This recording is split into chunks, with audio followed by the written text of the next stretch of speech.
Then a little bit more advanced way of movement is diagonal movement.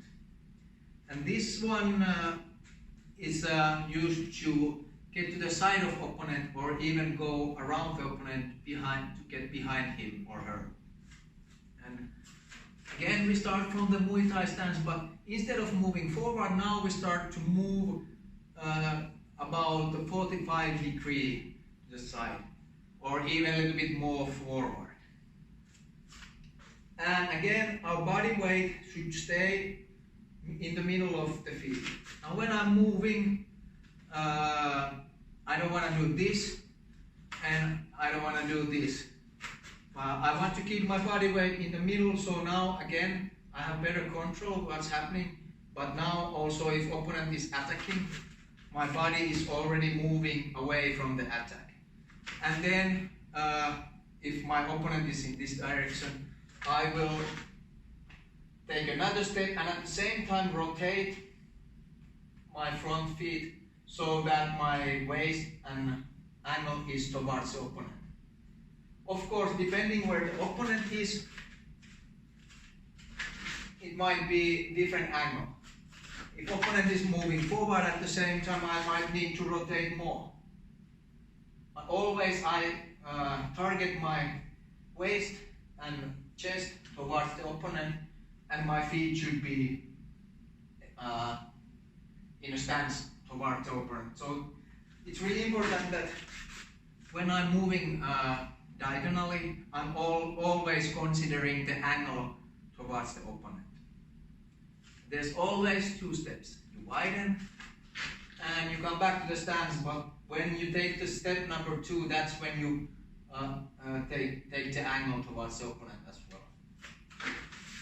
And now I can also do this to the other side. Now I use my rear leg to move first, boom, and then I take my front leg with me back to the stance.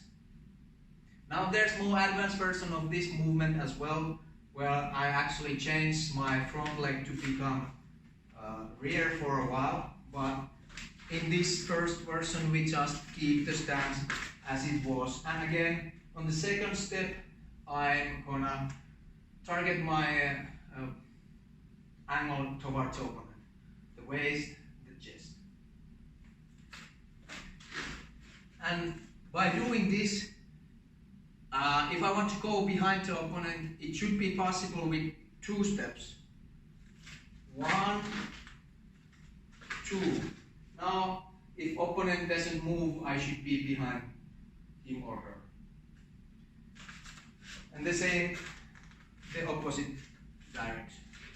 1, 2. The key here is that I'm moving diagonally. The problem many times I see with the diagonal movement is that it actually starts to become a circle. So people start to go too wide. Every time you make a diagonal movement, you must realign yourself towards the opponent. Then you can change the direction.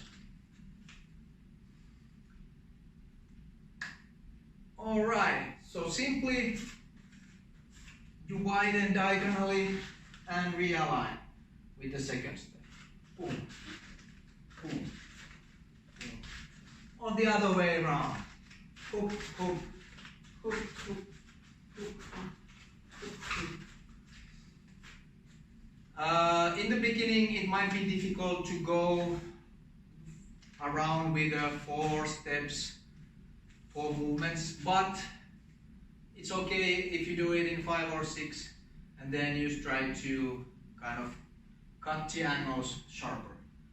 The more you go around, the more movements you're gonna need.